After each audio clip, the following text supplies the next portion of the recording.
Alex and Jennifer Kyyashko with us. Alex, born and raised in Ukraine. Jennifer adopted the country as a young woman. They met and married in Ukraine and have been here for a couple decades in the U.S. In hourly contact with friends who are fighting over in Ukraine. So we're trying to get from them maybe a fuller picture, things that we didn't understand about the conflict. And so I want to make sure I ask you about refugees. The number I saw before I came into work today was 2 million people who've been displaced in just a week's time. No possible way to get your mind around that. No possible. I mean, the photographs of the train stations, I don't even know how to talk about it. So from your perspective, Alex, let me ask you,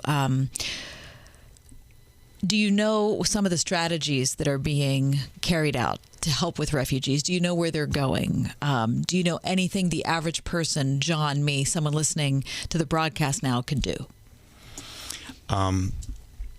So since my mind was, mostly what's happening in, on the front line area, I do pay attention. Yeah. I do pay attention to what's happening right now on the border. I don't have right now any immediate contacts of, how we can help refugees on the border. Yeah. But maybe you can stay in contact with us over the next weeks as things unfold. Absolutely. Please go ahead.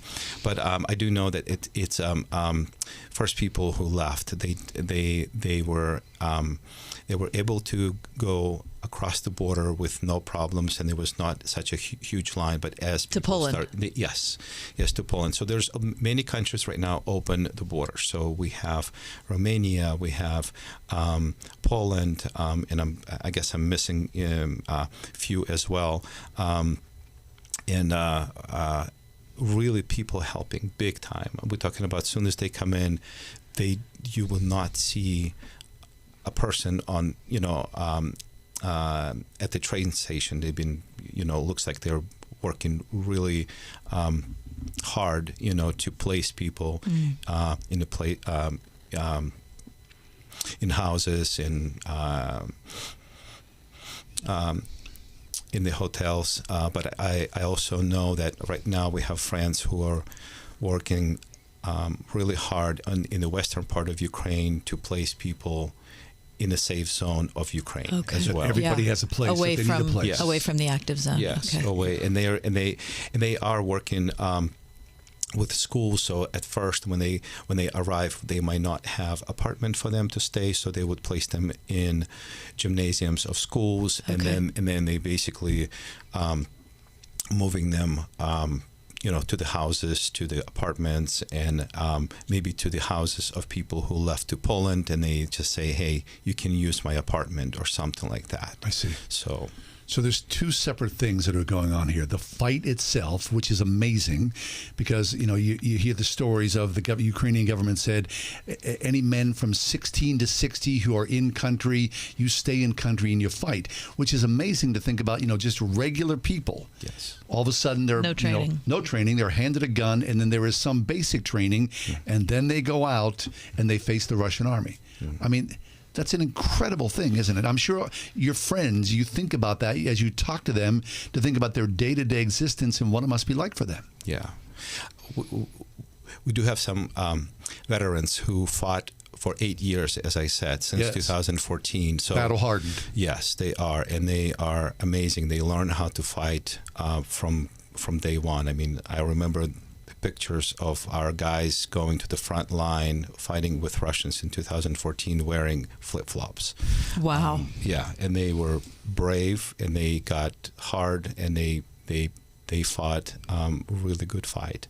And so those people retired, from the war, but they have no problems to pick up a gun and go back to the front line. And that's why we have such a strong, and it's actually one of those things why we have such a strong resistance and just the spirit of Ukrainians right now just to fight for their freedom. And that's it. I mean, I think that's what's taking people by surprise.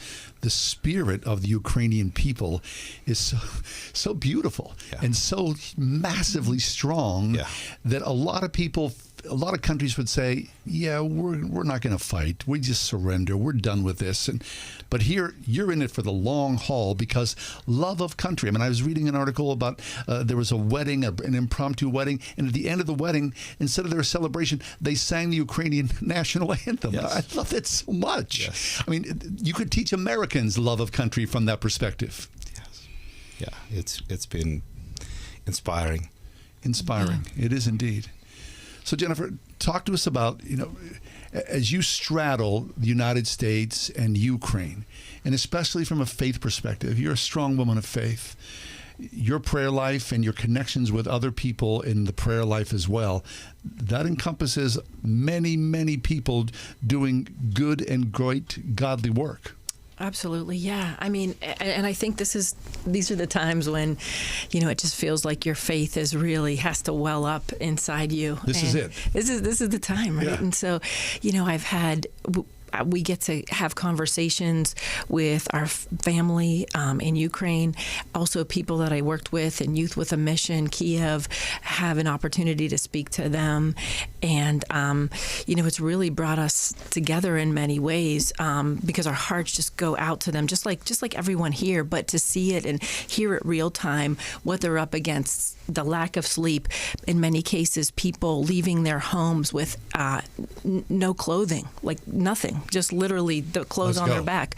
They're no longer receiving any type of income. They're no longer receiving paychecks. Mm-hmm. So just to see people and what they're up against and really how they've risen to the occasion to help other people, even in their need, they're going out of their way to help other people and making sure people find a home or find a place to stay or a little spot in a gymnasium or whatever it is to be safe. But I really think, these are the times when we see and we feel our faith rise up, and I think it helps us get through, right? I think it really helps us get through. You're taking action. Absolutely. Yeah. And I think, as people think right now, what can I do? Because so many people have asked, what can I do? And people are donating and like have an incredible giving spirit. We've seen donations come to us. And what we've done is take that money and send it directly to Ukrainian families, directly. Not once, every single cent goes to these families. And, that's what we want to do. And for people who can give and want to give, I think that's amazing. For everyone else, I think for us to join together and just be continually praying and showing that country, showing the people that we do support them, that we stand with them in these times, I think is incredible because Ukraine I think they're really feeling that love. I do. I think they're feeling that support, and I hope they are because, we are flooding. It's very real. Yes. We're flooding heaven. We're flooding anything we can, social media, whatever it is, to show that love and support that we are standing united with them. Yes. I mean, that is really, truly the silver lining in the heinousness of this war. You see the flip side, which is the beauty of the Ukrainian people and everybody wanting to come around that. It lifts us all up in some way. And you're right. It's hard to imagine that Americans right now, as divided as we are, could come together on something, but it's actually happened. Right. I can't believe it. Alex, let me ask you this. And this is going to have to be a relatively short answer on your part because of time, but I just need to say that this conflict didn't come out of nowhere. This has been a long history between Ukraine and Russia. So from your perspective, what is it that we don't realize here in America? The things that maybe about your history in Ukraine that we don't get, that might help us to better understand this conflict?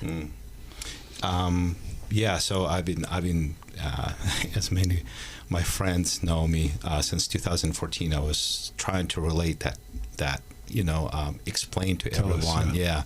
And I definitely can see the hardness of the subject, and really it's hard to understand why, but it's a cultural, a lot of things is a cultural, a lot of things I truly believe that how we live life and how Russia lives life is completely different. I'm talking about as Ukrainians, although there is a lot of intertwine, but it's two different mentalities. Although President Putin said that we are the same, we are not the same. Absolutely not. What are the different mentalities? There's many of them. One of them is fight for freedom. I truly believe that Russia is not able to fight for freedom. They have only fight for food. If their refrigerator will get empty, that's when they're going to be walking out on the street.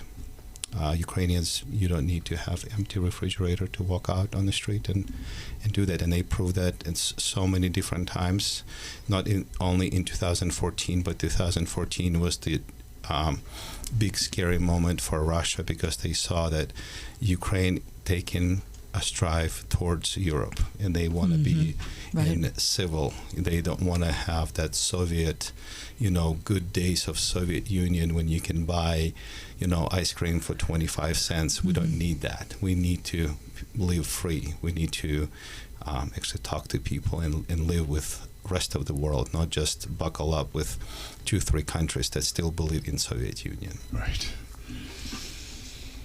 Jennifer, Alex. Thank you so much for being here. Yes, it's been our honor to have you here with us in studio to peel back these layers and give us some personal insight to who you are as men and women, and to see Ukraine. This is a very difficult time, but we have total confidence, as I'm sure you do, Alex and Jennifer, that Ukraine will prevail. Yes. Yeah, we truly believe that. And please know that you have friends who pray for you and for your country. Thank you. Thank you so much, guys. Yeah, thank you so much for having us. We'll take a short break and reset here in just a few minutes. You're listening to Pittsburgh's Christian Talk. This is 101.5 Word FM. It's WORD.